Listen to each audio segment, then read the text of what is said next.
A Super Bowl champion. The Green Bay Packers have won the Super Bowl. The Packers' all-time leading scorer. A game winner for Mason Crosby. It's time for the Mason Crosby Show with Mitch Nellis, presented by Verizon, the #1 network in Milwaukee, on 1250 AM and 105.7 FM The Fan, powered by the Potawatomi Sportsbook, and on the free Odyssey app.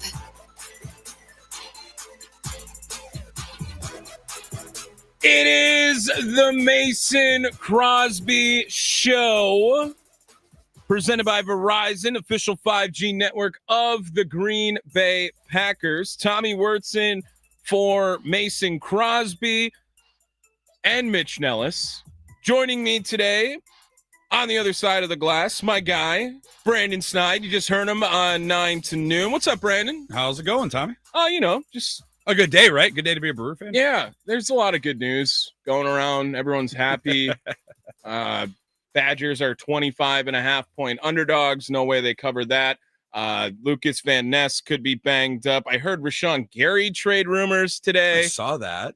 Devontae Wyatt, though, looks to be coming back soon. Could be good. Could be good. Silver lining. On the way back. It is the Mason Crosby Show. We are live from the 1250 AM, 105.7 FM Wisconsin Sports Radio Network studios, powered by the Potawatomi Sportsbook. Good show planned today. We're going to obviously talk Brewers for the first couple of segments here. Packers on the top of the mind as well. Andy Herman, Pack-A-Day Podcast, will join us at the top of the hour. And I have a great story that was written in The Athletic by Chris Vanetti, talking about another new era of college football, possibly. I can't wait to get Brandon's opinion on it, because we haven't really had a lot of discussion about college football. I know he's a pro guy more than he is a college guy, but I think that this story, I love the ethics of sports just as much as I love the entertainment of sport. And we talk a lot of business ethics, if you will, on the Mason Crosby Show. Ethics. Oh, I got all the drops. But first, let's start with the Milwaukee Brewers.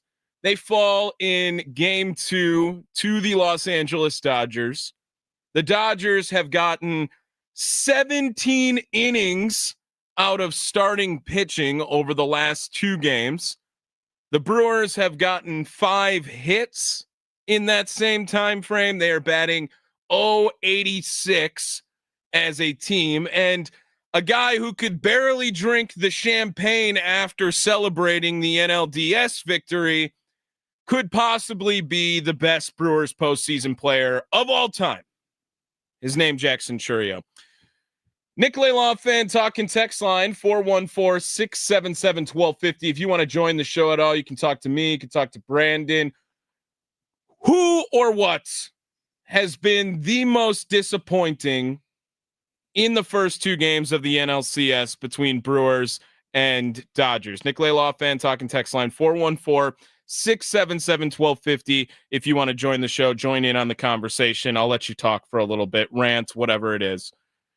Snide, you've been watching these last 2 games, and quite frankly, yesterday was the first time in either of these 2 games where I was almost just like, hey, just hit the grand slam. End this game. Don't make me watch this game. I don't want to see what's going on with this team right now, because they don't have it. They quite frankly lost all of the euchre magic right now.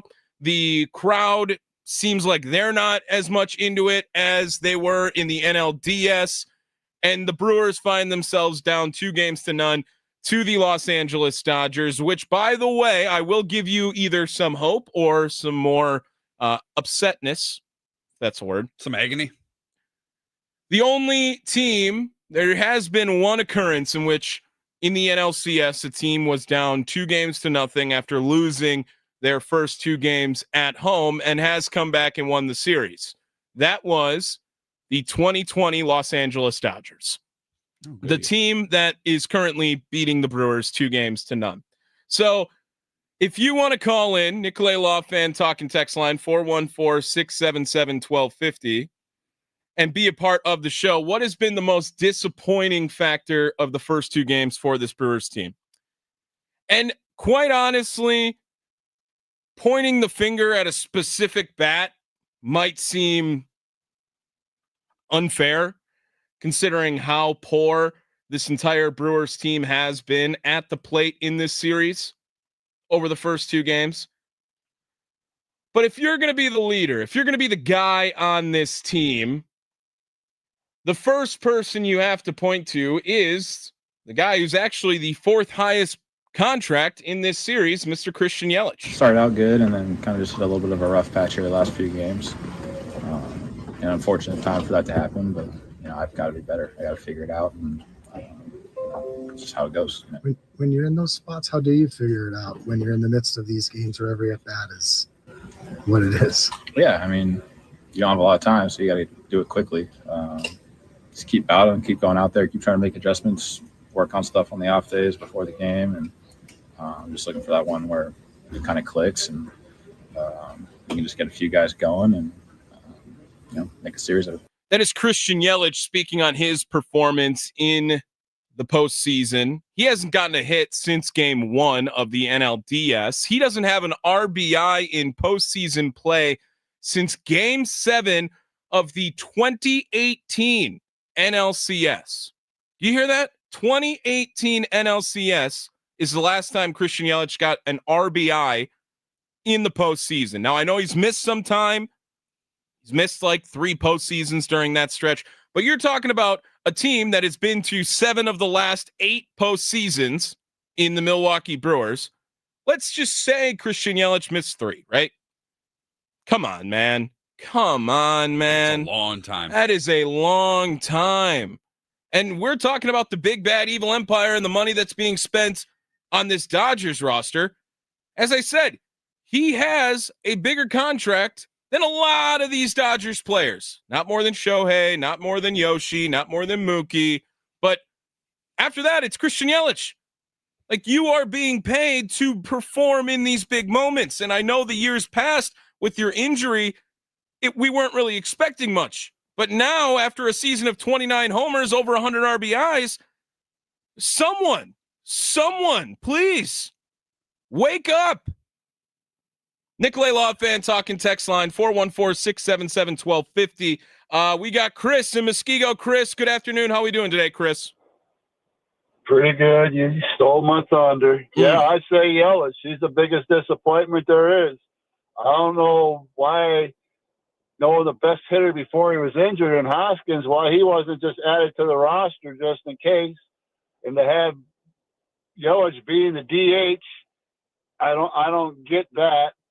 It's just, it's kind of ridiculous. Yeah. I'd like to know what the true injury was on Hoskins. Just to be out for, what was he out? 60 days for supposedly a sprained thumb? There had to be something more than that. Well, and on top of it, Chris, I mean, to be honest, I think first base just got crowded, right? And it was going to be tough to justify keeping 3 first baseman on the roster. Who would you have left off if you were going to bring Hoskins on? The guy that shares it with, what is it, Bowers, that shares it with Vaughn? Yeah, but Jake Bowers, man. I mean, yesterday Bowers also played the outfield, though. Yeah, he did play the outfield, which I'm not saying he should be noticed as an outfielder. But Chris, you can't deny that he's had one of the better bats down the stretch for this team, even in September. Yeah. Okay, he has, but still, Hoskins was your leading hitter and player before he got hurt. He got some time to come back. He played a little bit. I would rather go with a guaranteed guy that's been there, done that, than a guy that all of a sudden he's got a couple hits in the playoffs. Sure. What if Hoskins is your home run hitter? Yeah. To have Yelich batting 4, to have Yelich batting anywhere, I think he needs to sit. Yeah, Chris, thanks for the call, my man. He's a DH. Yeah. He's not playing the outfield. He's not doing anything but DHing. So let him sit. Yeah. Let Bowers go ahead and be the DH. Yeah. All right, Chris, thanks for the call, my man. Have a good rest of your day. Chris all right. Fired up. Yeah, as he should be. Can I play the other side of the aisle here? Yeah, I would love you to. I feel bad for him, for Christian Yelich. I do, and I know people aren't going to care. I get it. I understand you want playoff success and RBIs and hits and everything like that. You don't think he wears that contract? Oh yeah, on his mind, on his body every single day. I understand People don't care about that. Like, there's nobody in that clubhouse that wants this more than Christian Yelich. He was a part of that 2018 run. Obviously, him and Freddie and Woody, the only three from that team. But like, I feel bad for him. I want him to do better too. I'm with all of you guys, Chris and Muskego, Tommy. I'm with you. I'm with all Brewers fans that we expect more and want more from Christian Yelich. But the human side of me is like, man, I feel bad for that dude, because he was dejected after that performance last night, after the drop in the last two games at American Family Field. He wants this. Obviously, he was really close with Bob Uecker. He wants this, I think, more than anybody else in that clubhouse, alongside Freddie and Brandon Woodruff. But I feel bad for him. Can that be said out loud? I can say from the performance standpoint, I might understand, but I do want to bring this point up. And that is, there was a good interview. I can't remember if it was within the last year, 2 years, but it was with Bryce Harper. And Bryce Harper, when he was 16, everyone knew who Bryce Harper was already, right? He's the kid who's going to go play JUCO ball instead of go to college. He's going to file a year early so he can be eligible a year earlier. And then he goes to junior college and absolutely tears it up, puts up ridiculous numbers the whole time. And the interview basically said that is when the pressure was on Bryce Harper. Once you get the contract, I don't believe that is pressure after that. Christian Yelich is paid. He's got over a $200 million contract. He's got 9 years of stability. That is not pressure anymore. It should now be fun, right? Like, you are set. Now, to say that you are not living up to your contract, okay, yes. But pressure is different from expectation in my mind. In this sense, pressure means you need to do something. You need to do it, right? This is required out of you. Expectation is where people want you to be, should be. I don't believe that Yelich has pressure under him. He has expectation under him now. And to say that, again, I feel like we're piling on Yelich here for a team that's performing terribly. But you are the guy who has the highest expectations now. That is, I guess, until everyone starts to realize this guy might pass him up pretty soon. And on the first pitch, Jackson Chourio sends one into deep right, and that one's going to fly out of here. Chourio with a home run to start it offensively for the Brewers. Highlights courtesy of TBS there. Brian Anderson on the call. Jackson Chourio now tied for the most homers in Brewers postseason history. With 4. 4 is that number. He is tied with Prince Fielder and, of course, everyone well-known slugger in the postseason, Orlando Arcia for the Milwaukee Brewers. He is one of just 3 players now in Brewers franchise history with more than 10 RBIs in the postseason, joining Ryan Braun and Cecil Cooper. Why can a 21-year-old Brandon go out and perform and be this guy that is the spark plug, if there is one, on the offense right now for this Brewers team, and he can live up to this moment? He is the youngest player on this team. He's got a list every day of the youngest thing he is doing. He is the youngest guy with multiple 2 leadoff homers or whatever, and he's in great company with a bunch of Hall of Famers on this. Why is it fair to point pressure or expectation at Jackson Chourio to have to be a spark plug for this team, Snide? Well, Jackson's just cut from a different cloth. He's a superstar in the making. He's already a star. He's one of those players that we're going to look at years down the road and tell our kids about, and our kids' kids will tell their kids about. Like, he's that special of a player. And some players just have that. Like, Tommy, like Jackson has been in the spotlight. To your point about Bryce Harper, that has been Jackson Chourio. Yeah. Since he was a kid, since he was a teenager. And funny story about Christian Yelich is Christian Yelich was talking to, I believe it was Freddie Freeman, years ago, talking about Jackson Chourio. Freddie Freeman, I think, was telling that story before the game yesterday. And then obviously Jackson, of course, goes out and hits a leadoff home run. But that's the different type of player Jackson Chourio is. And that's why he got paid as well, albeit not as much as Christian Yelich, of course, but why he got paid before he played a Major League Baseball game up in the pros. And that's why he got the money he got, and well-deserved. And that has proven to be well worth it. But that's just the type of player he is. He's different. Like, he's a different type of player. Christian Yelich has had those moments, right? 2018 was obviously his MVP year. I feel for him in 2019 because before he snaps his kneecap on that foul ball, he's probably on his way to back-to-back MVP years. And who knows what happens in 2019 against the Washington Nationals, who eventually went on to win the World Series in that wild card game. So, I mean, who knows? But I also, I think it's fair to ask, is Christian Yelich healthy? He has a handful of hits early in that NLDS, and then we've seen him kind of tail off a little bit. And Christian Yelich, the competitor that he is, that we know he is not going to bow out of an NLCS because of an injury. I think he's going to fight through it. He had the surgery last year. He's been healthy most of this year, almost hit 30 home runs, as you mentioned. Could also be in discussion for comeback player of the year, based on the numbers he put up and what he went through in the offseason. I think we also have to ask that question as well. Is he healthy? It also doesn't help that everybody around him, to your point last night, did anything. Combined 0 for 12 with Andrew Vaughn, William Contreras, and obviously Christian Yelich. Mm-hmm. So it's not like he's getting any help, and nobody, quite frankly. We could put the blame on Christian Yelich, and that's fair. That's fine. I get it. He gets the money. He's going to wear the blame.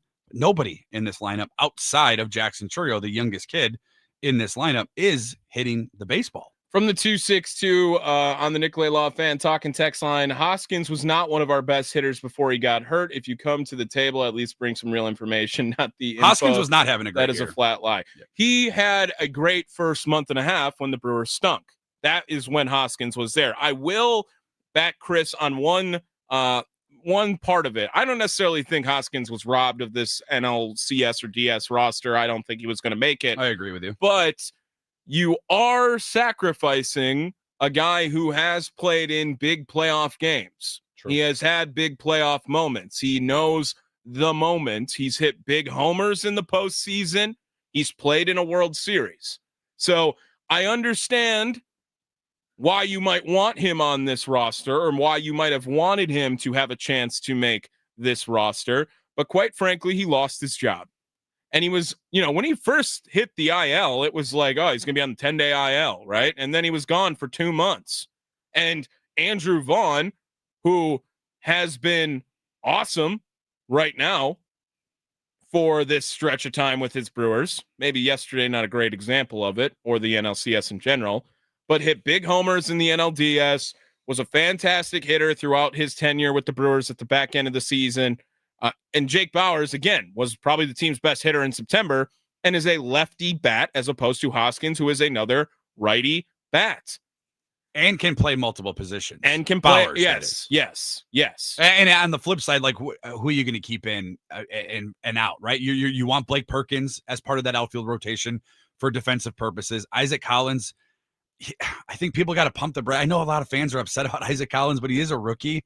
Like, he's going to have these moments. He was really good in the month of July, rookie of the month in July, and was in discussion for rookie of the year. But that's also another guy you're not going to leave off the roster. He's a switch hitter and can play defense. And, when he's fast, he gets on the base pass and create havoc as he has all year. So it was a tough predicament for Pat Murphy to be in. Now, if you want to have another discussion about leaving Tobias off the NLDS, I know we won and we moved on, or maybe DL Hall off of that, then maybe we can have a discussion. But I think as far as roster construction goes for your infield and for your outfield, I think I have no gripes whatsoever with leaving Rhys Hoskins off of that.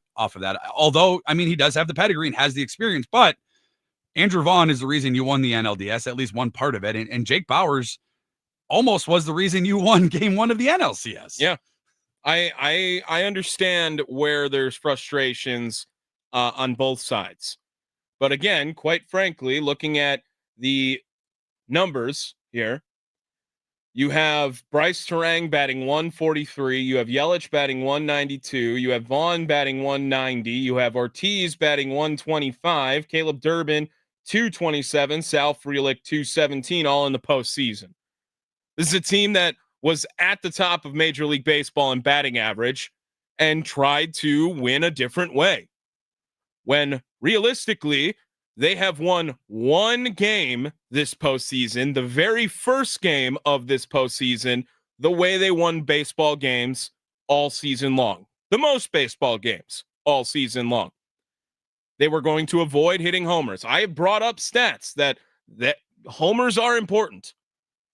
We saw it in game 2 of the NLDS. They hit homers. In game 5 of the NLDS, they hit homers.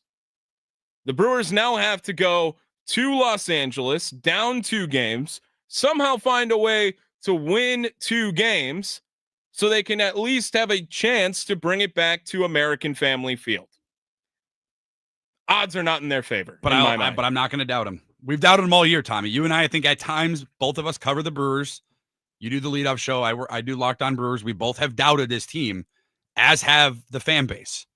So many times this year. They're 23-28 on May 18th. Did we think you and I sitting here would be talking about the Brewers in the NLCS? No, I kind of gave up on them after 4 games. Like that was like I was out. I was out. I'm with you. I'm with you. I was with you. Like we were both like, man, I don't know. And then they rattle off 8 in May, and then they kind of fall back down to about 500 ball. Then June hits, and they okay, they're 6.5 game backs from the Cubs, and they go on this crazy stretch in July, and they do things unconventional, and they continue to, despite who's in and who's out.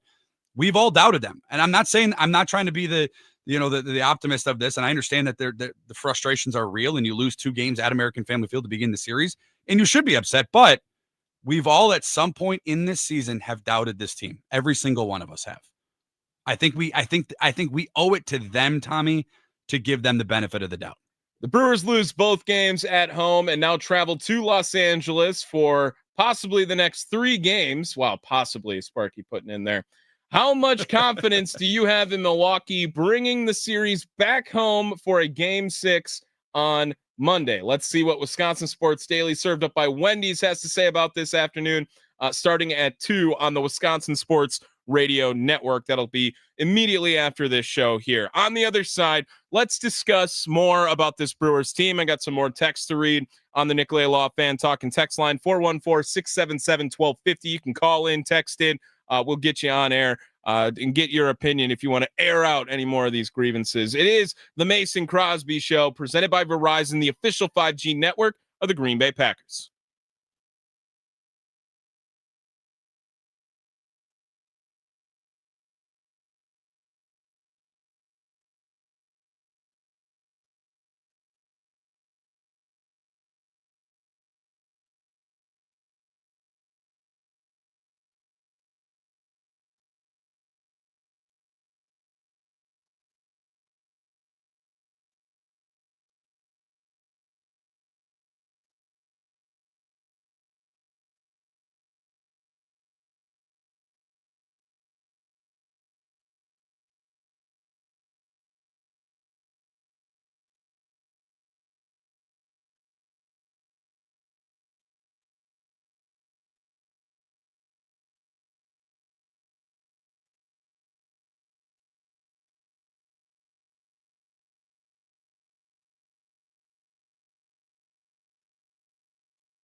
It is the Mason Crosby Show, presented by Verizon, official 5G network of the Green Bay Packers.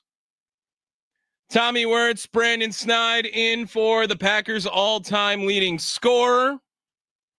Mitch Nellis out as well for a little bit.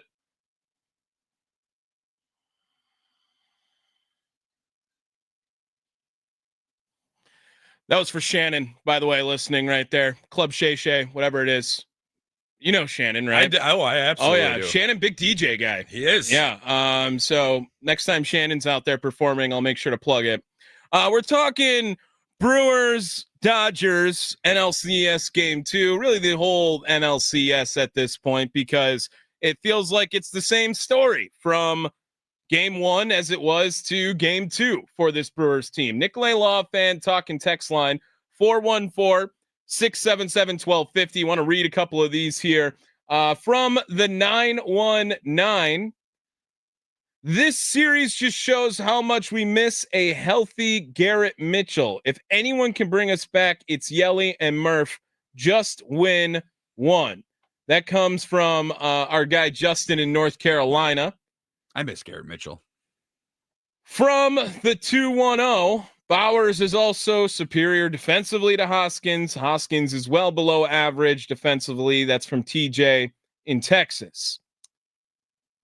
I don't know if I've been thinking that Garrett Mitchell is that piece, that guy that this team is missing right now. I mean, hey, it would be great to have a little more pop. And I'll admit Garrett Mitchell has a lot more pop than some of these outfielders for this Brewers team right now.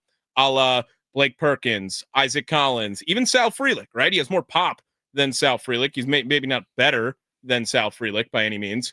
But I understand why you would just want an outfielder with a little more. And we were talking about it on the injury front with Yelich in the last segment. I think that Christian Yelich not playing left field yesterday and Jake Bowers playing left field yesterday kind of shows you everything. Like the writing's on the wall that I think there could be something else, right? Why? Christian Yelich, I know he hasn't won a Gold Glove in 10 years, but even when he came to Milwaukee, he was a great defender, fine defender in his early days here. The plan at the beginning of the season was said, Christian Yelich is our left fielder. Pat Murphy said that directly.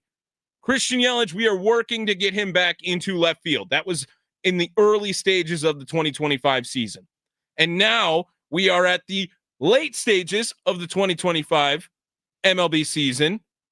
The Brewers, I think, have severely overachieved and have been playing very well. And there has never been any sort of effort to get Christian Yelich back in the outfield. In fact, they will put Jake Bowers, who has some left field experience, but really is a first baseman, out there before they would put Christian Yelich out there. Nikolay Law fan talking text line 414-677-1250. Tony is in Texas. How are we doing today, Tony? Oh, good. Waiting for a flight to Arizona, going to the Packer game. Tony. Tough life, Tony. Tough life. Nice. I mean, hey, if they would have won that, the Brewers would have won one of those first two. I would have taken a flight from Phoenix to LA for one game, but I don't want to deal with that. I got a secret weapon. I think the Brewers got to just unload and let them do it. Let the Miz just go crazy, act like an idiot, act like a goofball, and just mow these guys down. And let's just get in their heads. That's the only thing I can think of right now. It's the only plan that I think has any legs, right? I'm surprised that they, maybe Freddie's performance in the early days, like I thought for sure he was going to come in game 2, and maybe there was never really a correct moment for it. But are you not a little bit concerned, Tony, about throwing him into the LA crowd and throwing him in on the road in the NLCS as opposed to trying to use that energy and that hype he brings with him at home at American Family Field? I mean, you got no choice. You're not going to get home. So you got to do something different. And this, we mentioned about the lineups and the power game you're talking about with the Dodgers, and the Brewers aren't hitting, and Yelich and Contreras. This is why Bryce Terang has got to take it for the team and just get hit in the back of the leg. We're potential, and you could say, oh yeah, Tony, it's coming at 90 miles an hour. It's just a natural reaction.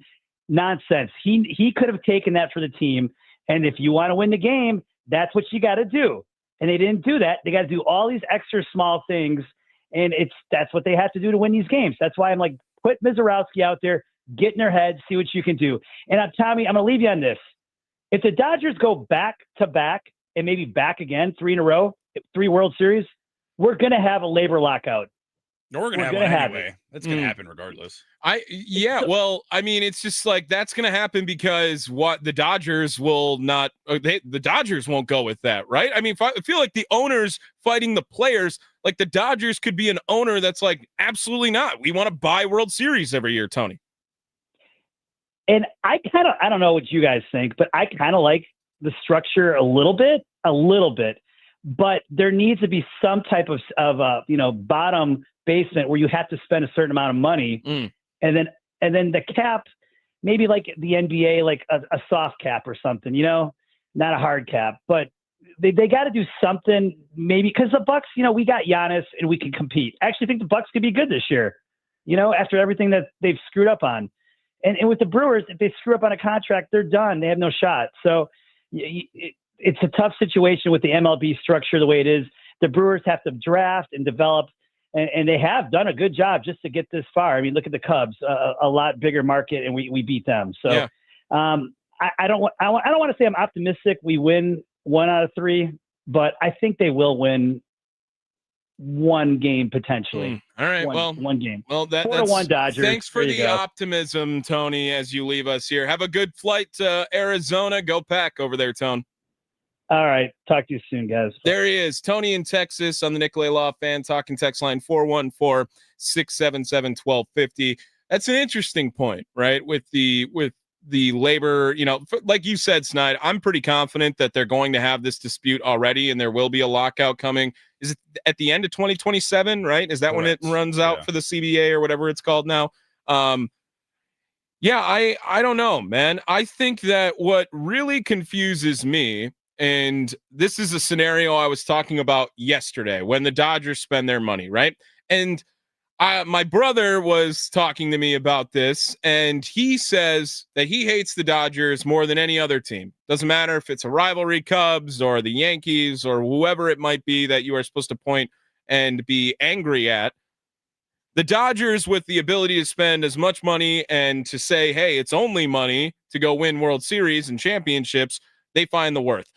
But they actually have some amazing financial creativity going on in that front office as well. Look at the Shohei Ohtani contract. And that is something I think owners could do way more frequently than they do right now. Everyone's got deferred money. We hear about Bobby Bonilla Day every year. We hear about Chris Davis still making money with Baltimore. And now it's going to be the same thing when we come to an end to the Shohei Ohtani contract, in which he is only getting paid $2 million a year by the Los Angeles Dodgers for these 10 years of his contract. Now, he does have a bigger hit towards the cap than that. I think it is closer to $40 million that it is considered for the cap of the Dodgers. I'm not sure how that math works, but Shohei Ohtani, the brand, Snide, the brand of Shohei Ohtani. Is it fair to say that that is a $1 billion brand being Shohei Ohtani, right? Easily. Yeah. So the Dodgers pay out a 10-year, supposedly, 10-year, $700 million contract to one Shohei Ohtani, in which they're going to defer the last 10 years of his deal. After the 10 years of playing time, he will get $68 million a year from the Los Angeles Dodgers to fulfill his payment of $700 million. That is after the contract.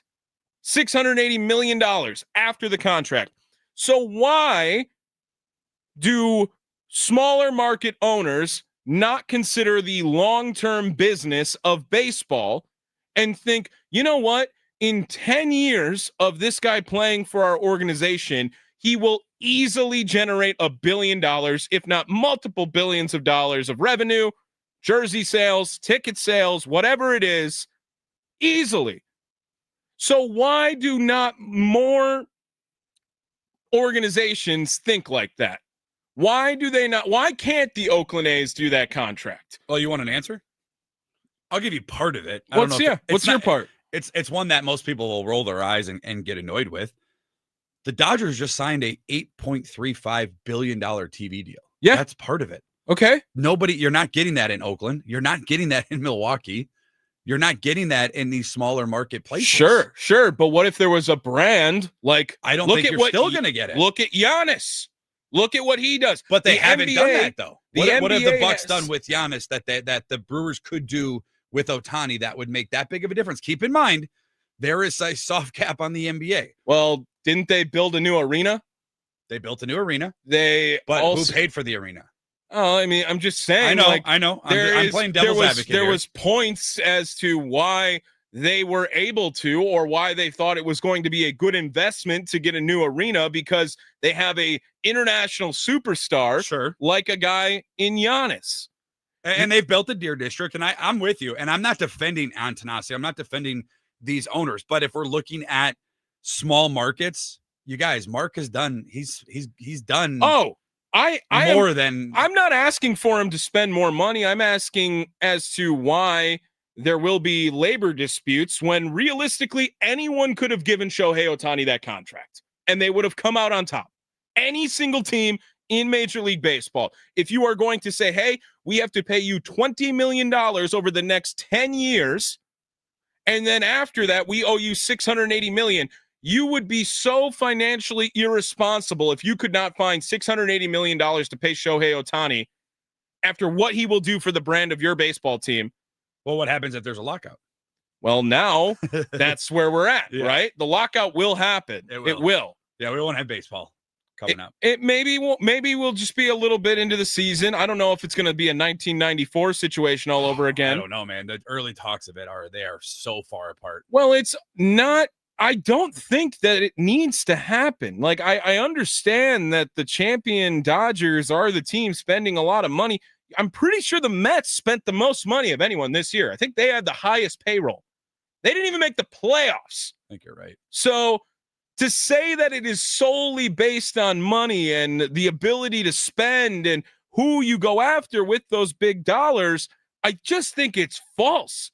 I think that you have to choose how you want to spend your money. I am not saying that cheap owners are not a problem in this league. It absolutely is. But it's also about allocating that money into the proper resources, which will be very topical in 120, by the way.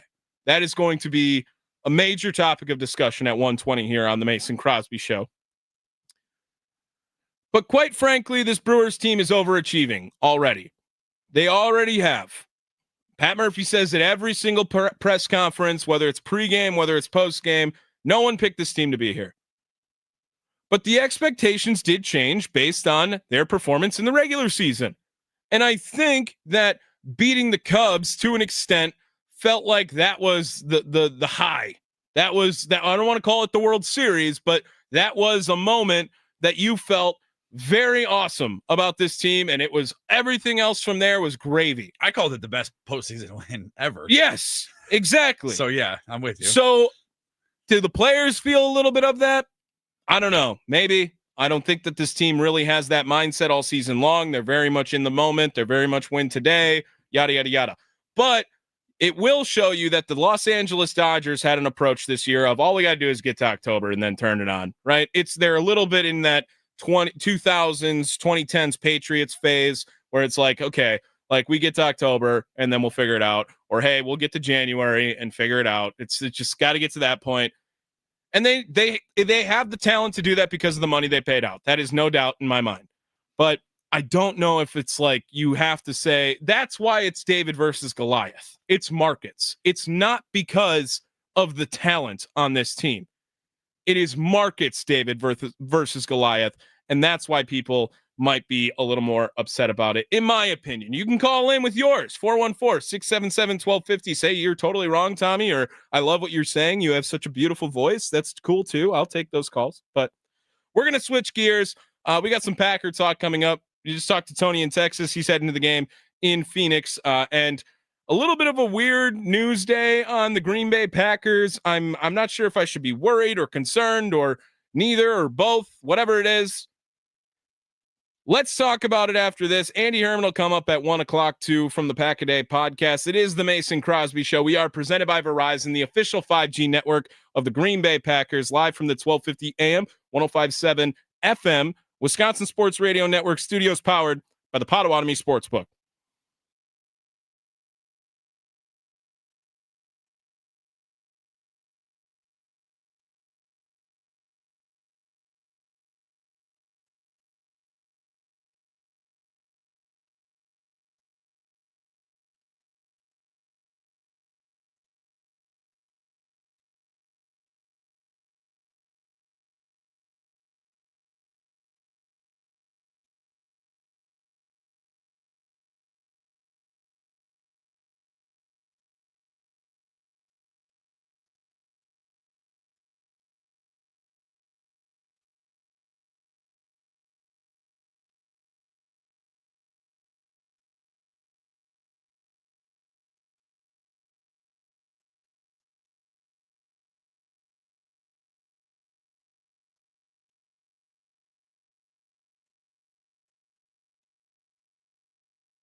It is the Mason Crosby Show. Tommy Wirtz, Brandon Snide in for Mason Crosby, Mitch Thunder Nellis. I've done this a couple times now, Snide. Hey, Yeah, it's fun. yeah. I mean, I wish we were talking about a game 2 positive, win, but yeah, no, we are the kiss of death. It sounds like on this show whenever we have to host. I think the last one we did, the Packers had lost to the Browns. Yeah, it's just there's nothing good happens when we have to go on the air. The Mason Crosby Show, presented by Verizon, official 5G network of the Green Bay Packers. Got about 5 minutes here before we got to hit a break and then get to our guy Andy Herman of the Pack-A-Day podcast. I had seen a little bit around that the Packers have worked out 4 edge rushers in their latest effort to replace some sort of pass rush because there was they avoided serious injury, it sounds like, of Lucas Van Ness, but maybe that could be just a week of Lucas Van Ness. Maybe it's 2 weeks. I don't know. They don't have a timetable. It sounds like on the positive note, they're going to give Devontae Wyatt pretty much up until game time to decide if he will be playing in this game. But right now, I am a little bit underwhelmed with this Green Bay Packers front right now, as it was so fantastic in the first few weeks. The defense has been fine, great, other than one game this season. And there was an article in The Athletic today from Matt Schneidman, who basically said that this Packers team is a Super Bowl contending team, whether you like it or not. And looking at some of the teams that are ahead of Green Bay, you're looking at Tampa Bay with Baker Mayfield, who I do think that's a legit cause. That's a legit good team right now. I'm not worried about the Colts with Daniel Jones yet. I want to see it a little bit more. That could be just a Sam Darnold in Minnesota thing 2.0 going on. The Eagles have lost 2 games. The Lions have lost 2 games, right? I mean, there is signs that who can you point at right now and say they are a Super Bowl contender, right? It's not. Is there anyone, Brandon, that you're like, they are the team that's winning the Super Bowl yet? I would have told you 2 weeks ago, Tommy, it would maybe Buffalo, but then they barely beat the Saints. I would have maybe have said the Eagles, Tommy, a couple of weeks ago, even though they haven't looked really great at all this year. I think the one team I'm afraid of, if I'm a Packers fan, is the Packers. I'm afraid of the Packers more than any other team right now. The Packers are the NFL's only team to hold a double-digit lead in every game this season. They are also one of only 3 teams to not face a double-digit deficit, along with the Indianapolis Colts and the Houston Texans. Weird. That is random. Weird. However, the Packers only have 1 double-digit win, and that was game 1 against the Detroit Lions. So they get out to these hot starts and they have an opportunity to really put things away, and they haven't quite found the knockout punch yet. Is that concerning to you? That's where I'm concerned with this team, is because you've seen flashes of this team jumping out against the Washington Commanders, jumping out on big leads against the Detroit Lions. And I know they pretty much handled Detroit for most of that game. But then the week after that, you lose a game against the Browns. And I know everybody's like, well, they have the best defense and blah, blah. I don't care. They're better than the Cleveland Browns. They should have won that game. Then the next week, you're like, okay, they're going to be mad, Tommy. They're going to go in. Dallas doesn't have 2/5 of their starting offensive line. They don't have CeeDee Lamb. How are they going to score against this defense? Well, then the Cowboys put up 40 points. And the Packers responded offensively. Jordan Love responded and put up points as well. But it's like, which Packers team am I going to get? What am I going to get? They haven't forced a punt in the last 2 weeks in the second half.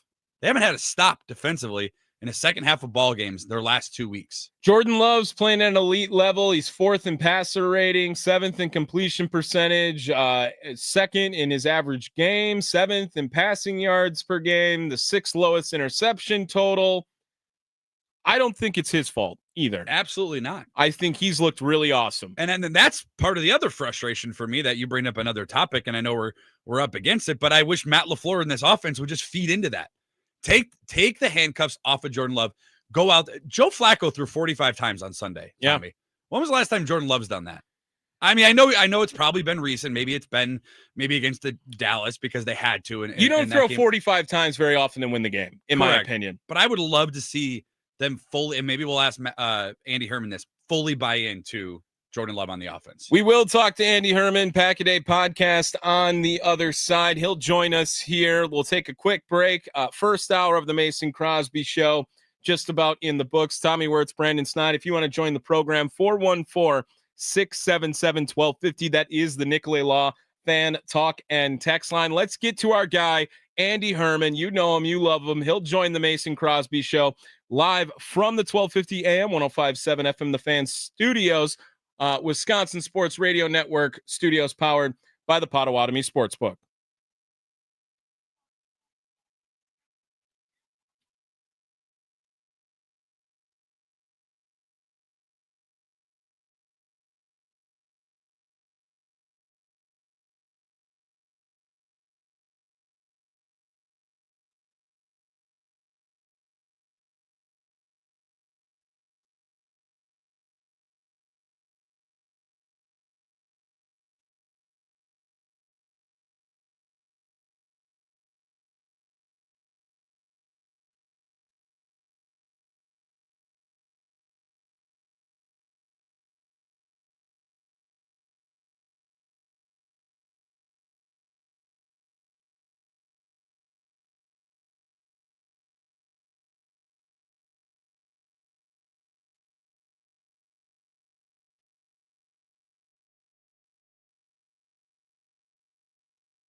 It's time to talk about the Pack with Andy Herman of the Pack-A-Day podcast on the Mason Crosby Show with Mitch Thunder Nellis. Presented by Verizon, the official 5G provider of the Green Bay Packers on 1250 AM and 1057 FM, The Fan. It is the Mason Crosby Show, hour number 2. Tommy Wirtz, Brandon Snide in for Mason Crosby and Mitch Thunder Nellis. Joining us now on the Fan Guest Hotline, powered by Gruber Law, our guy, Pack-A-Day Podcast. Follow him on Twitter at Andy Herman NFL. A victim of Game 2 of the NLCS in person, Mr. Andy Herman. Good afternoon, Andy. Should we just rip the Band-Aid off? Like, you're never allowed to go to a playoff game ever again. Hey, I was at I was at Game 2 last year when they won their only playoff game a year ago.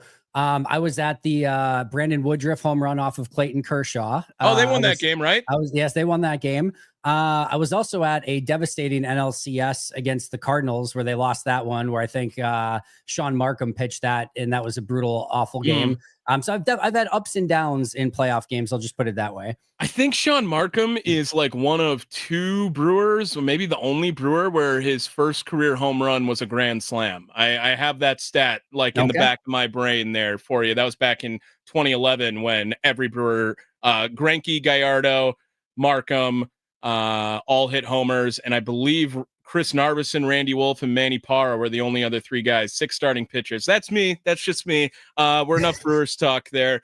Andy Herman, Pack-A-Day Podcast, joining us here. And Andy, after week, 6, just there with the Green Bay Packers taking on the Cincinnati Bengals, felt like there was a lot of mixed fandom on that, Andy, where it's a game that Green Bay pretty much controls the whole time. It felt like it was a lose-lose situation on being impressed with this Green Bay Packers team. If you cover a 14-point spread, yeah, it's the Bengals. They stink. You need to do that. If you don't cover it, it's, whoa, it's the Bengals. They stink. Why did you do that? Andy, your overall reactions to the game against the Bengals over the weekend? I've been thinking about this a lot this week. So let me put it this way. I think the Brewers are actually a great transition into this. Sports has as much and probably more heartbreak and frustration than it does jubilation and triumph. And I think, again, the Brewers are a perfect example of this. So, we got to see an NLDS that was really exciting, a Game 5 that was really exciting. And then you immediately come back to reality with 2 extremely sobering losses to a Dodgers team that's just really freaking incredible. The Packers have 2 Super Bowl wins, but man, 2014, 4th and 26, Jerry fumbled, Terrell Owens, the divisional round punt situation. We can go on and on. I don't need to ruin everyone's day here by going through all of this, but we know all of the heartbreak that goes along with it. There is so much heartache and depression and frustration in sports for your favorite teams. I promise you, we don't need to do it in a 9-point victory. I promise you, we do not need to do it in a 9-point victory. I get, we can look at this objectively and say, man, there's some things this team needs to work on. That's totally fine. There is a lot of constructive criticism that this team can take with this performance. We saw another Jordan Love decision that was probably not ideal in this game. We saw an offensive line that early on, when Trey Hendrickson was still in the game, maybe did not perform up to the expectations that maybe we would like. Aaron Banks, a big free agent signing, still didn't look necessarily great in this game. Some trends continued. We saw a quick passing game that the defense struggled with. I think a lot of that is to do with Jamar Chase and T. Higgins. I think some of that is maybe the cornerbacks haven't been quite as good these last couple weeks, and it's some cause for concern. And I think there's a couple other things that we could look at as well. On the flip side, penalties and self-inflicted wounds weren't as much of an issue. Special teams, despite having a backup kicker, was much better this week. There are some positive takeaways that are trending in the right direction as well. So a lot to continue to work on. But as we have seen throughout this NFL season, the Giants just beat the Eagles. The Eagles have lost 2 in a row. The Bills just lost back-to-back games to the Falcons and to the Patriots. It is really difficult to win in the NFL. And every single game is going to come with challenges. Every single game, there's going to be something that the other team does well against you. And if our immediate gut reaction every single time is, that's now a new problem, or this is going to be something that is going to cost the team in the playoffs, it's just you're in a miserable, just sort of cycle of depression when it comes to that point. So yes, we can look at it and say they need to work on a couple things, but not apologizing for a 9-point victory in the NFL right now. Yeah, and I think that's a fair point, right? A win's a win in the NFL, and it's a game that never really, like Green Bay never gave the ball back to Cincinnati with a chance to tie or take the lead in this game. They had the phenomenal drive to start the third quarter from Cincinnati in which they went like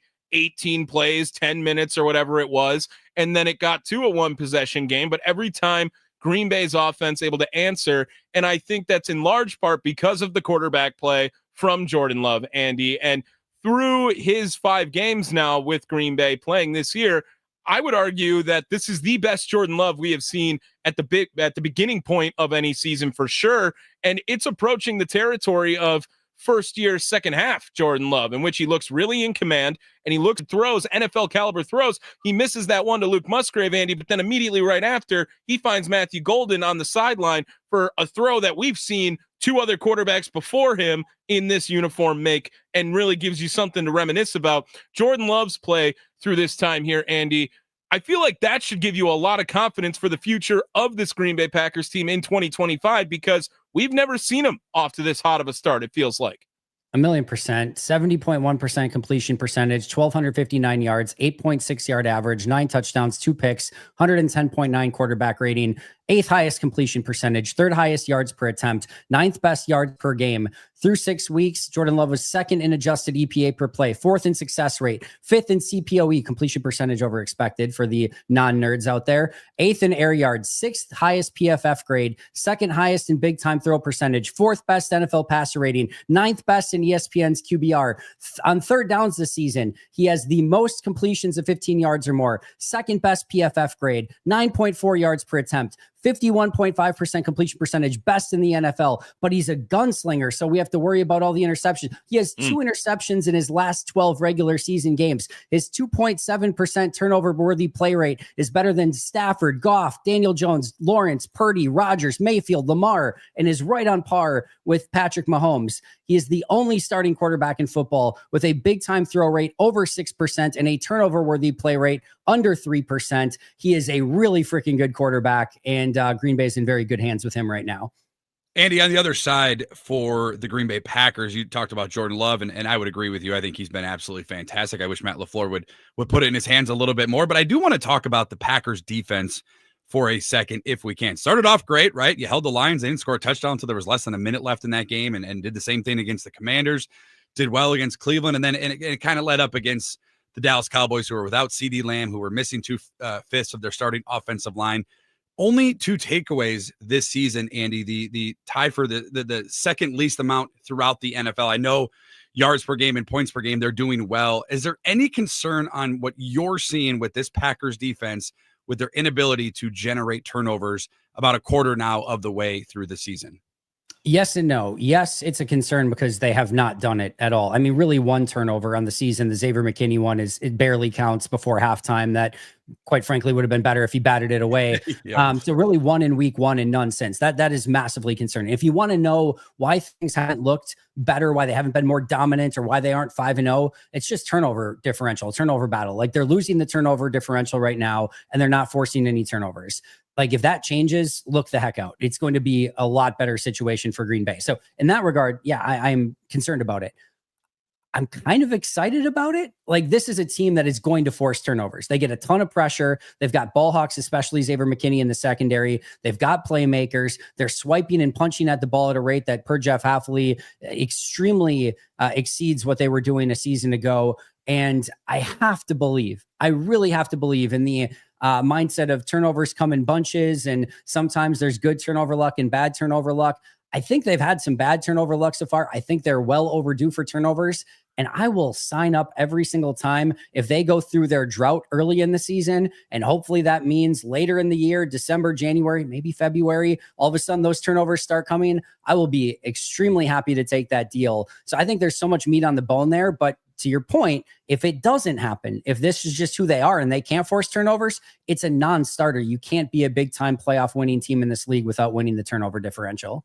Andy Herman, Pack-A-Day Podcast, joining us here on the Mason Crosby Show. Andy, The defense right now, banged up Devontae Wyatt, trying to look to see if he can come back. Now some news on Lucas Van Ness. They're working out some guys at the edge rushing position. Should we be a little concerned about some of these injuries on the front four, maybe specifically right now? Because, Andy, out of nowhere, the stat that annoys me the most is pressures. Like, I don't know. Pressures. I don't care about pressures anymore. I want sacks. I want tackles for loss. I want QB hits, at least, can maybe get me something. But pressures right now haven't been a problem and hasn't led to a lot of turnovers, as we were just discussing here. But, Andy, if Lucas Van Ness is unable to go this week and Devontae Wyatt unable to go this week, is there raised for some concern on Arizona's going to be able to, combat that a lot easier this week against Green Bay?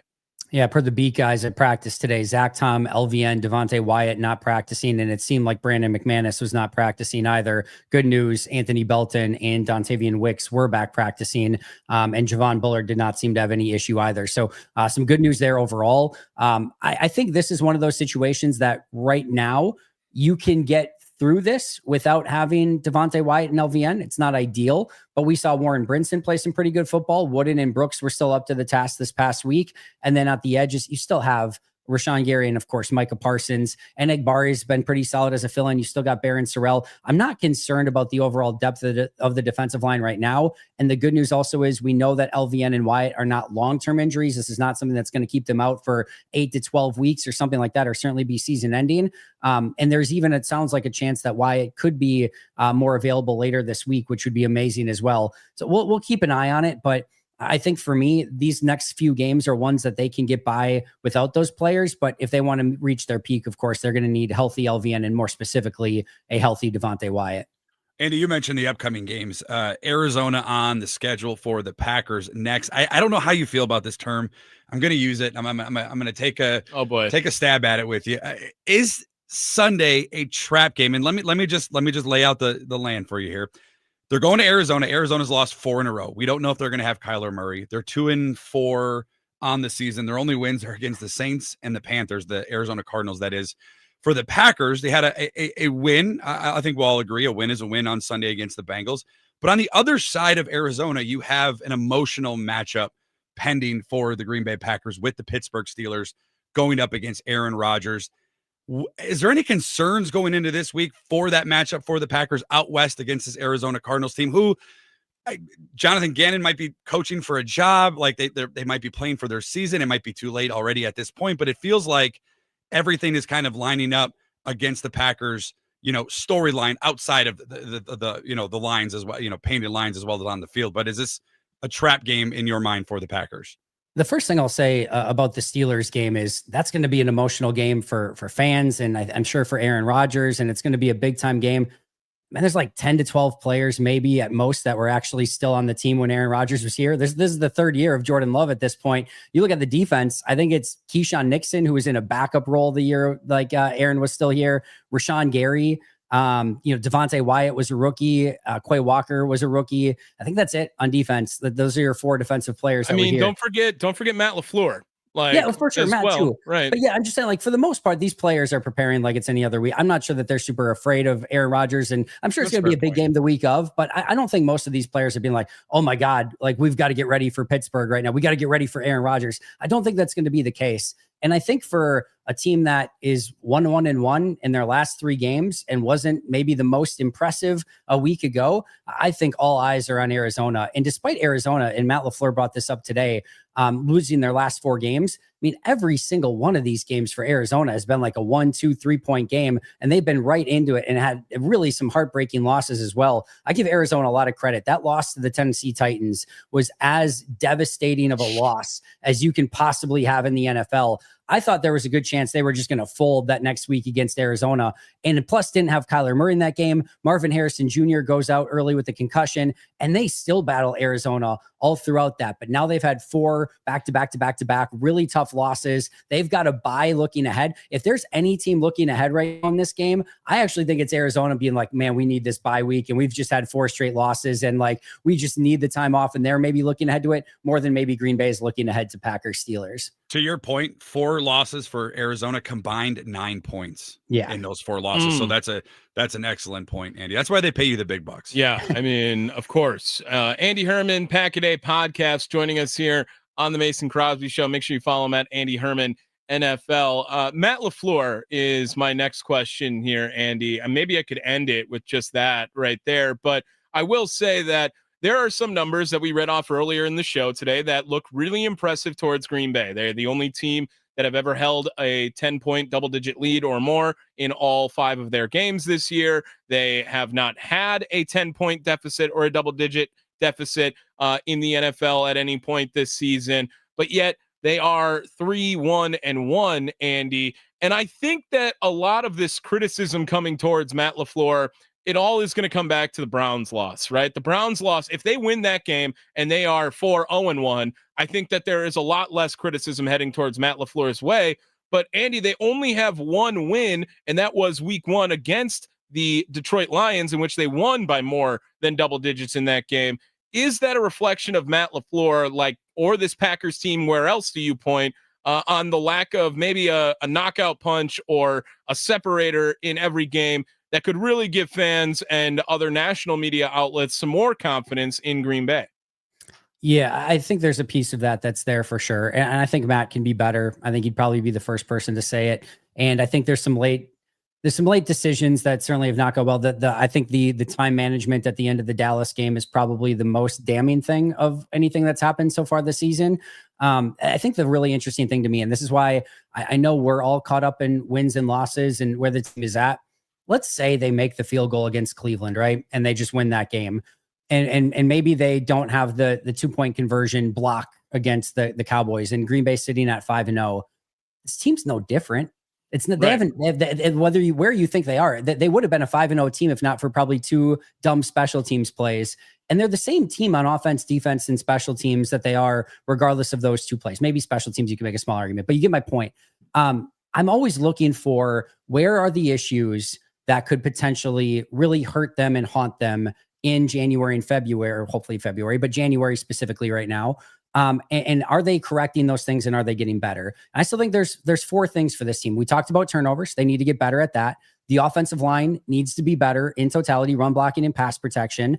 I think some of the quick passing game defense has to be better. And then special teams has to be better too. And again, this past week, I thought we saw some signs from special teams. We saw a little bit of sign in the second half from the offensive line. But regardless of what their record is and how some of that stuff ebbs and flows, those are the 4 things to me that need to continue to show consistent signs of improvement if this team actually wants to get where they want to go. And there's other things like Matt, some of the play calling decisions, things like that need to get better. But it's not one of my 4 sort of real reasons for concern at the moment. Andy, I got 3 guys here that I'm going to name off, all on the offensive side: Christian Watson, Jaden Reed, Marshawn Lloyd. They are all guys that were, going to be a part of the plan at some point in 2025 with Christian Watson. You knew he was going to miss at least 4 games, and no one was surprised he didn't play in the Bengals game after being activated off PUP. But the run game hasn't really been the run game. And it was last week, and Josh Jacobs still no shortage of great game, 150 total all-purpose yards in that one because of his 50 receiving yards as well in the game too. It was his highest rushing yard total. Still hasn't gotten to that 100 mark yet. Marshawn Lloyd, they don't want to use Emmanuel Wilson or Chris Brooks. It's already pretty much established that whatever Emmanuel Wilson does, it doesn't matter. Chris Brooks is going to come in and pass block on a couple of times. Is Marshawn Lloyd a guy that could help out this run game, or is it way more beneficial to just say, hey, the run game is going to be what the run game is already all year, and when Christian Watson and Jaden Reed get back in this thing, they can really open up that pass game? Yeah, I think all 3 have the ability to help. I think all 3 are playmakers, and they can all just add different flavors of weapons within this offense. I think Christian's ability, not only as a blocker on the outside, but just to bring defenders with him and keep everything, keep those safeties maybe a couple steps back, is going to open up some of the run game and some of the intermediate passing game as well. And then I think Marshawn Lloyd just has a different step, a different juice, a different beat to him. And I think anytime you can have a little bit of, this isn't exactly a thunder and lightning, but two, again, different sort of pacing running backs, I think that helps you as well. I'm excited about all three, but we need to see what the return from injury Christian Watson looks like. We need to see what a return from injury Jaden Reed looks like. And we need to see what Marshawn Lloyd can do, whether he's healthy, a little bit banged up, whatever. We just haven't seen him on the field enough to have any real feel for it, even though in training camp and in practices, he's looked amazing. I just think we need to get a better feel for what that looks like. And we're already having the conversations. Jason Wilde asked Adam Stenovich about targets last week. And then is Matthew Golden getting enough targets? Matt LaFleur got asked about it. And then I think Ryan Wood, wrote something about Tucker Kraft's not getting enough targets. It's like, and then if any of those did and Josh Jacobs gets less, it's like, well, why isn't Josh Jacobs getting his 20 plus touches a game? And now you got Jaden Reed and Watson coming back and maybe Lloyd coming back. It's just going to get more and more complex. And there's going to be all of these questions every single week of why didn't X player touch the ball more? And he kind of got a little sassy when asked on like, why aren't you feeding the ball to Matthew Golden a little more, right? It's like, it's not going to happen. It's not going to happen. Don't talk about it, right? So it's the I'm not going to. It's the Nick Saban. I'm not going to. So quit asking. Meme is exactly what it was. Yes, that is Matt LaFleur. Comparing him and Nick Saban in the same sentence, I think would make a lot of people Hall of happy. Fame coaches, both. Clearly, you already everyone just turned us off after that, though, Andy. So I appreciate that. Andy Herman, Pack a Day Podcast. What do you got What do you got in the works here? What do you got coming up? What do people need to know about Pack a Day Podcast, my man? Yeah, Pack a Day Podcast 365. Two great conversations today. Mike Wall is already up. One with Paul Brettel will be coming up here in about 35 minutes or so. We'll get grades up later this week and, more awesome conversations. Justice Mosqueda coming up tomorrow, so make sure to check those out. Yeah, Justice Mosqueda. I just was reading his Acme Packing on some of the workout guys. If they bring in anyone, it's going to be Jeremiah Moon, right? Like the highest RAS score. That's all I had to look at. I don't even know if there's anything else. It's Jackie's brother, actually. Yeah, only if you want it, Matt. If you want it. All right, Andy, have a great rest of your day, my man. Good to catch up with you. We'll talk again next week. Can't wait. Thanks so much, guys. There he is, Andy Herman, Pack a Day Podcast, joining us on the Fan Guest Hotline, powered by Gruber Law. One call, that's all. We're going to get into some ethics on the other side. This, I have tricked Mason Crosby and Mitch Nellis into loving to talk about these topics every single week at some point on the show.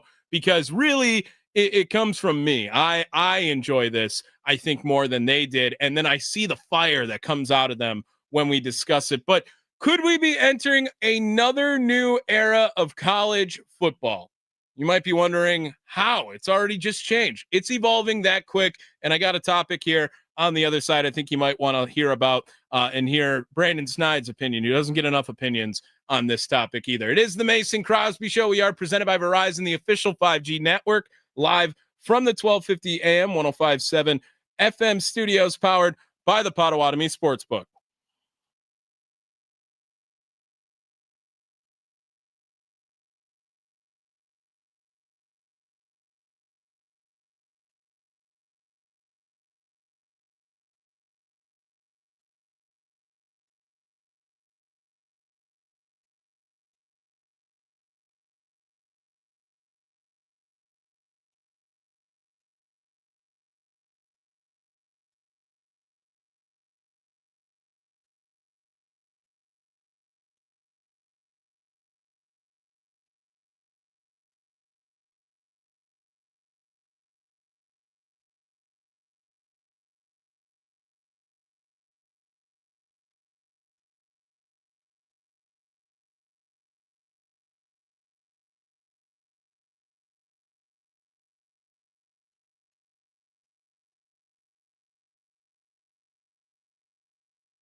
It is the Mason Crosby Show. Tommy Wirtz, Brandon Snide in for Mason Crosby, Mitch Thunder Nellis. We are presented by Verizon, the official 5G network of the Green Bay Packers. Want to wrap up some Packers talk on the Nicolay Law Fan Talking text line, 414-677-1250. If you want to join the show, I got Johnny in Milwaukee. Johnny, how we doing this afternoon, my man? Oh man, it's a great afternoon. I'm on vacation. I'm used to working all day, so I don't get to catch you guys show a lot. I'm out here doing nothing, and it's terrific. I see why people don't work. Nice. Doing nothing is great too, my man. What do you got about the Packers, Johnny? Yeah, I want to say this because I was listening earlier in my quest of doing nothing, and it was a guy on, I'm not sure who. I'm sorry, but he was talking about the NFL teams right now and how the state of the NFL, and I agree with him. Like there's no dominant runaway team right now. It's wide open. It's wide open for anybody. Mm-hmm. Like the whole NFL, NFC and AFC. You got injuries for whatever reason, teams are how they are. I said, but when speaking of the better teams right now, the Packers, and maybe this is my Packerism in me. We are the only team that can legitimately say that no team has beaten us. We have legitimately, downright to the T, to the I, the dot on the I, beaten ourselves every time. We've seen our offense play at an extraordinary level. We've seen our defense play at an extraordinary level, and vice versa, just as bad. Like we've seen our offense can't move the ball, and we've seen our defense can't stop anything. They didn't. Both times putting ourselves in a position to still be able to win at our lowest of whatever side of the ball, and to come out of that just one loss. And it was like I said, when I look at teams, I always say, how did they lose? And Green Bay could legitimately say, yeah, we beat ourselves. We still was supposed to walk away from that Cleveland game a winner, and even the Dallas game. Another shot to our own kneecap. Yeah. is us.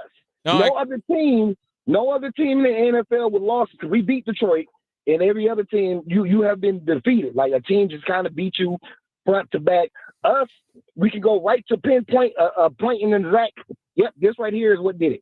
Packers are the only team that can legitimately say that. So I say, no, Packers, yes, they got some things. They definitely got some screws to tighten up, and it can be tightened. That's the thing. It can be done. You got players coming back, a couple, tweak here, tweak there, and the Packers are undefeated. So I just wanted to get that off my chest. That there is a number one team in the league. The record may not say it at the moment, but there is a undefeated team in the league. We just defeated ourselves. Yeah, I like it, Johnny. I like it. Johnny, enjoy the rest of your vacation, my man. Oh, yeah, most definitely. There he is, Johnny in Milwaukee. You can jump on to Nicolay Law Fan Talking text line, 414-677-1250 if you want to be a part of the show. I think it's a good point. I think it is. I'm Packered out right now, though. I want to get ethical. Well, that's like, we need that. Instead of get physical, get ethical on the other side. Brandon Snide, producing the show today. Thank you so much for popping on with me today, Brandon. Brandon, college athletics, you're into it? You're not into it? Where are you at with college athletics? You watch the Badgers when they're relevant, probably, right? No, I still watch them. I love college sports. I've lost some interest, Tommy, with the NIL and transfer portal. Those are the two things that have kind of lost me on it. It's something that we talk about all the time on this show. It's something that Mason Crosby feels very passionate about, Mitch Nellis as well. And as someone who is closer to college age than they are, I have a little bit more modern take, I think, on it as well. In my experience with college athletics, name, image, and likeness, transfer portal, the whole shebang. Well, this article here from Chris Vanini in The Athletic, I saw it. And I was like, should I save this for Mason and Mitch, or should I do it myself? And I said, I'm going to take this topic, and I will try to get Chris Vanini on this show. If you're listening, Chris, we would love to have you.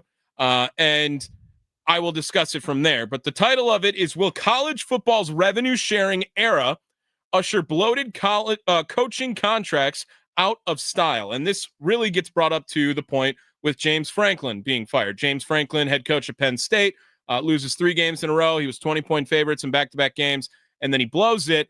And now Penn State going to pay out the second largest buyout in NCAA history of $49 million through the year 2031. If as long as he doesn't have a job, he just gets to collect $49 million, which, again, don't feel sorry for you at all, James Franklin. Not one bit. Best job in the world. I thought it was backup quarterback. That's wrong. It's fired college football coach. That job rocks, dude.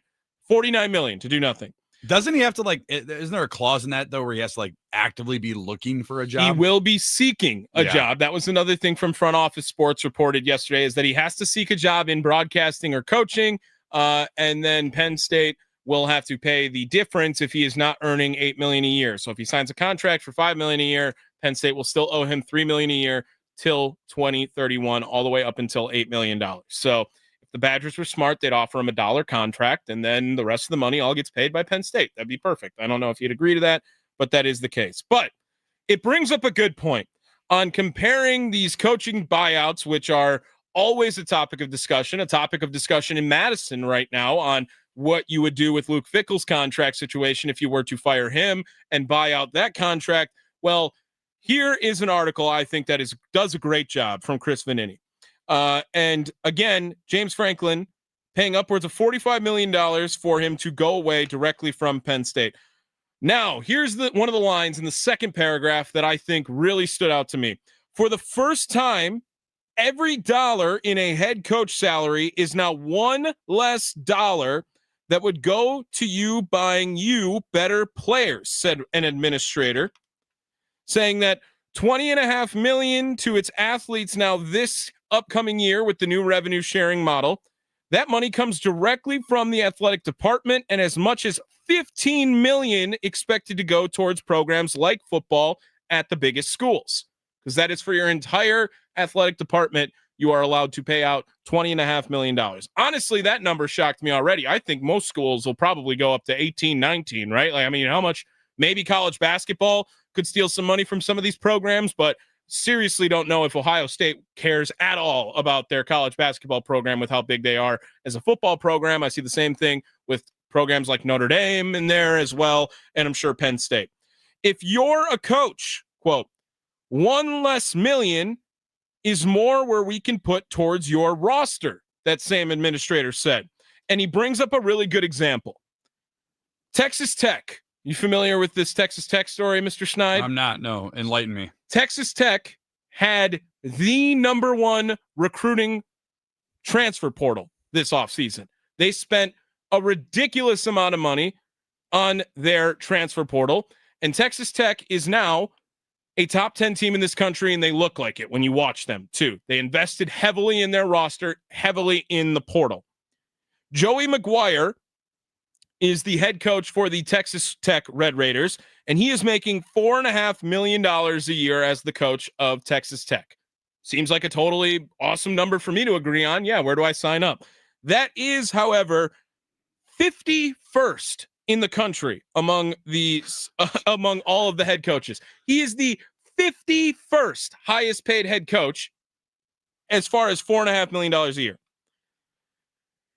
Cody Campbell, a mega booster for them, spent roughly $25 million to retain, that's the first word, retain and beef up the roster in the offseason, and now they're one of the best teams in the country. So, Schneid, I'm wondering if this is an argument now on the college football contracts towards head coaches going in a different direction, because there is going to be a bigger effort on retention and beefing up, in these words, of players. And where does that sit with you on should coaches be getting paid less so that players can be getting paid more in college athletics? I think you're right. It is a new era on top of the other new era, but I don't like any of this, Tommy. Like, this is going to sound, I'm not much older than you. I feel like I look like it, and I probably am, but I don't feel much older than you. I feel like I miss the old college football days where coaches got paid, yes, and people complained about it, and the players complained about not getting paid. But, like, when did college football turn into, like, professional sports? Like, I get it. I obviously know, NIL and all that kind of, happened quickly here, and it's now trickled into high school sports, unfortunately. But I miss the old days of being able to recruit based off of the school that you were at, how why you were a great school, whether it was on campus, off campus, on the football field, off the football field, and be able to build a team through recruiting and doing it the old school way, and then working your way to eventually the professional level, and then making your day, your payday happen there. I miss that. I same with college coaches, right? Like if you were a college coach, eventually you would try to get in, through the college ranks and go into the NFL. Jeff Hafley, who's the defensive coordinator for the Packers, was at BC and even stated there's no path in college football anymore to grow a program.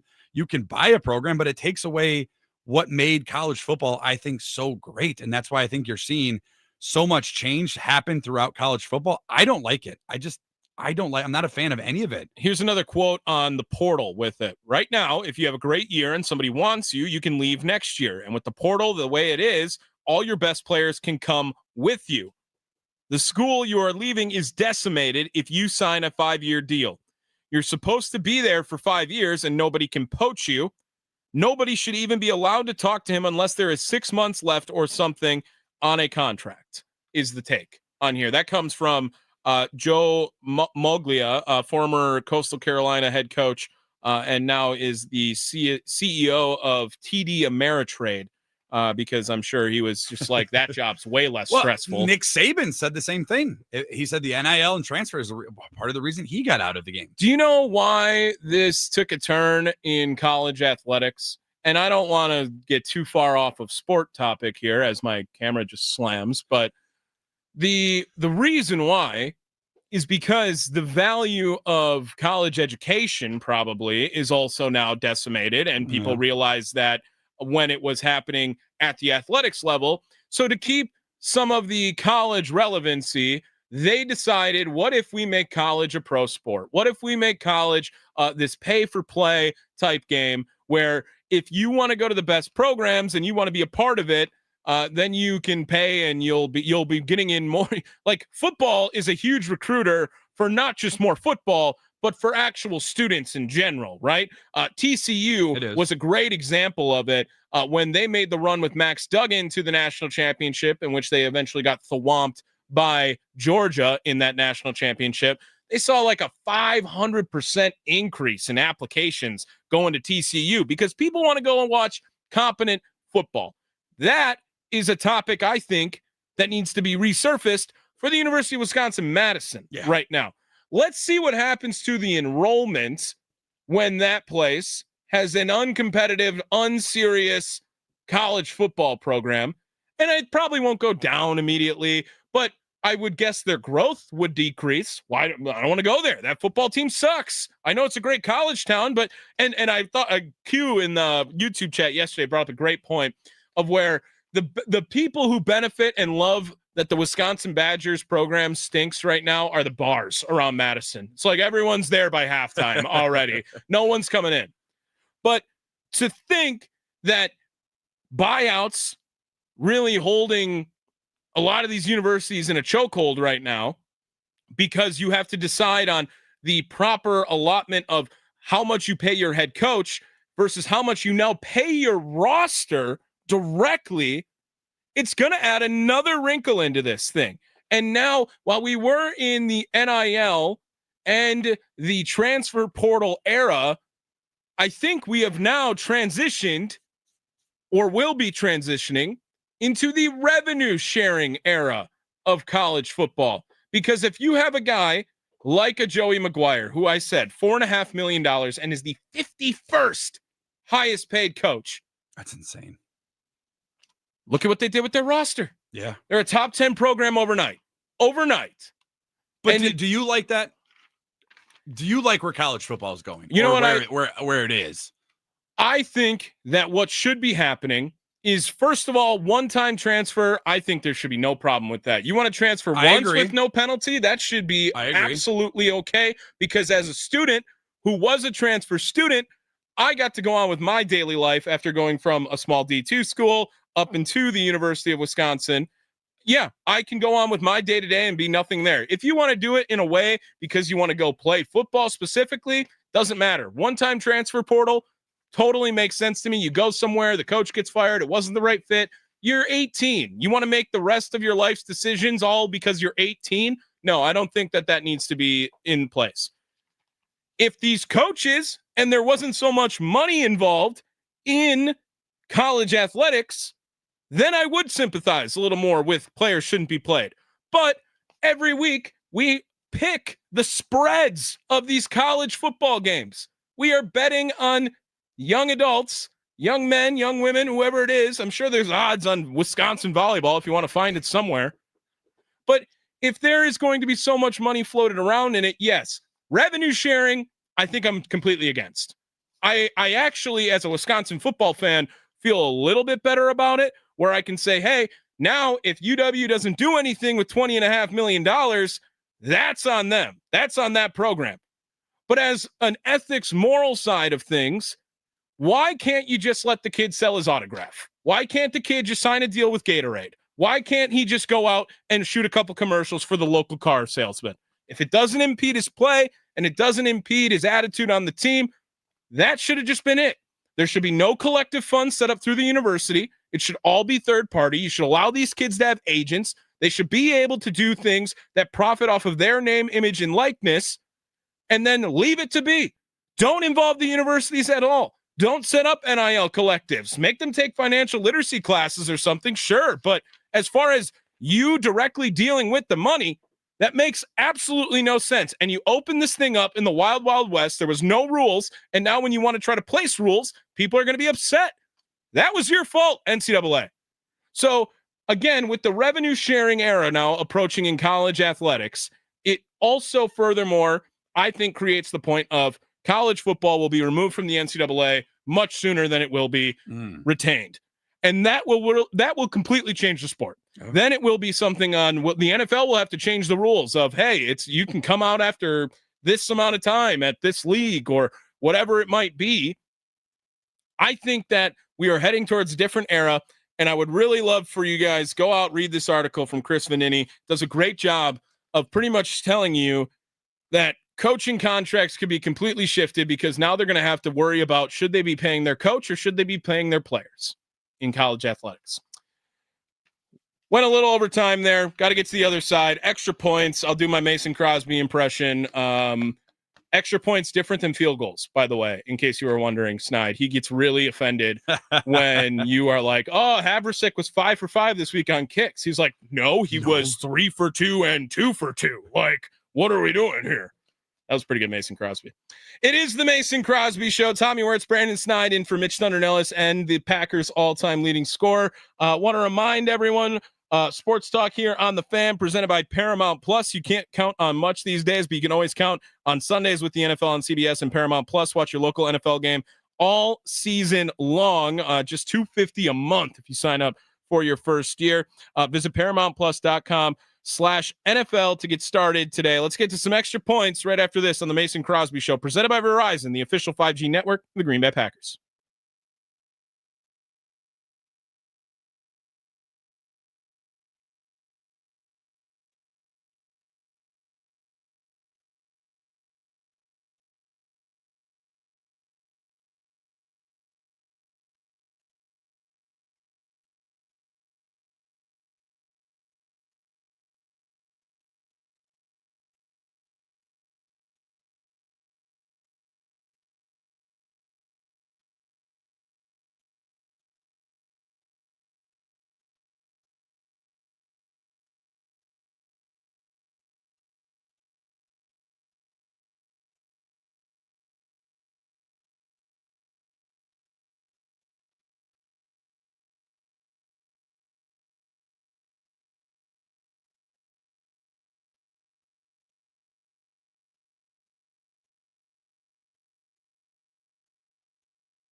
What's on Mason Crosby's mind today? Now I'm thinking. It's time for Extra Points, powered by the Potawatomi Sportsbook on the Mason Crosby Show with Mitch Nellis. Tell me what's on your mind. On the Wisconsin Sports Radio Network. Oh, what a great show. Show was great. Great Wednesday. I kicked in the NFL. I made extra points. You know that Mason Crosby does hold an NFL record for the highest field extra point percentage in the playoffs. He's made the most without missing one. I don't think he's made the most extra points. I think he's like 4th or 5th, but everyone above him has at least missed one or had one blocked. He's the only guy with like 75 or more. I stood next to him on the sideline when he was playing. He's locked in. Dude, I tried to give him a fist bump one time and he wouldn't even. I could have gotten his head so easy. I get in his head every He's day. locked in. I think I could have. I wish I could have been a hater in that way. This has been the Mason Crosby Show. Tommy Wirtz, Brandon Snide filling in for Mitch Nellis and the Packers' all-time leading scorer. I believe Mason Crosby back tomorrow, and then there is a remote on Friday at the Brookfield Verizon. You can go meet Mason Crosby, Mitch Nellis. I think like Clay Matthews is going to be there after too. I would go for Mitch. Yeah, Mitch Nellis is like that's by my far. guy. If you want a hug, most likely one is from Mitch Nellis, not from Mason Crosby or Clay Matthews. Although, like, I probably don't even want a hug from either of those two. You know, Clay's cool. You know, Crosby's had some big kicks, big moments. I mean, that's Mitch Thunder Nellis. Right. I mean, what more could you ask for? Make sure you guys stay tuned for Wisconsin Sports Daily with Steve Sparky Pfeiffer, my guy Charlie Usen as well, producing that program. They're gonna talk a lot about this Brewers game, I can imagine. So keep an eye on it. If you want to be a part of that conversation, Nicolay Law Fan Talking Text Line 414-677-1250. Snide, have a good rest of your day. Same to you. We will see you again later. Don't forget, send them home. It's the Mason Crosby Show presented by Verizon, the official 5G network of the Green Bay Packers.